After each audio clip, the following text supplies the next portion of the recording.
নমস্কাৰ বন্ধুসকল, আজি সোমবাৰ না আজি শাওনৰ সোমবাৰ আৰু আজিৰ দিনটোৰ বিশেষত্ব হৈছে আজিৰ দিনটো দেৱাদিদেৱ মহাদেৱ শিৱৰ দিন।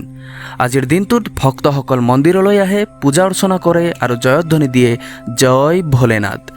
পিছে বন্ধুসকল, শাওন মাহত ভগৱান শিৱৰ পূজা কিয় কৰা হয় অথবা সোমবাৰৰ দিনটো ভগৱান শিৱৰ দিন বুলি কিয় কোৱা হয় আহকচোন জানো। মান্যতা অনুসৰি অমৃত মন্থনৰ সময়ত অমৃত পান কৰাৰ কাৰণে সকলো ব্যাকুল হৈ আছিল, কিন্তু যেতিয়া তাৰ পৰা বিষ ওলাইছিল তেতিয়া ভগৱান শংকৰ আগবাঢ়ি আহি সেই বিষ পান কৰিছিল।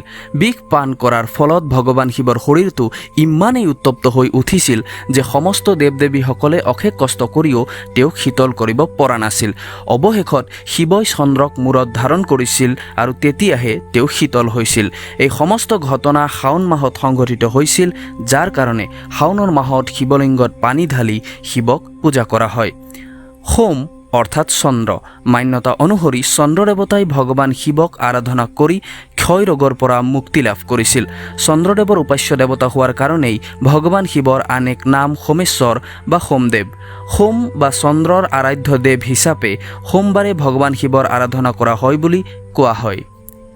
অন্য এক মান্যতা অনুসৰি মাতা পাৰ্বতীয়ে ভগৱান শিৱক স্বামীৰূপে পাবৰ কাৰণে কঠোৰ তপস্যা কৰাৰ লগতে 16টা সোমবাৰৰ ব্ৰত পালন কৰিছিল।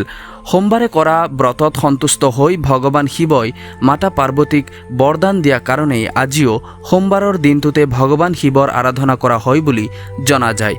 বন্ধুসকল, ভিডিঅ'টিত কোৱা কথাখিনি আপোনালোকে আগতে জানিছিল নে? জনাবলৈ নাপাহৰিব। ভিডিঅ'টি ভাল লাগিলে লাইক কৰিব, শ্বেয়াৰ কৰিব আৰু চেনেলটি ছাবস্ক্ৰাইব কৰিব। ধন্যবাদ বন্ধুসকল। মোৰ নাম হ'ল ধীৰাজ আৰু চাই থাকিব জ্ঞানৰ গেৰাজ।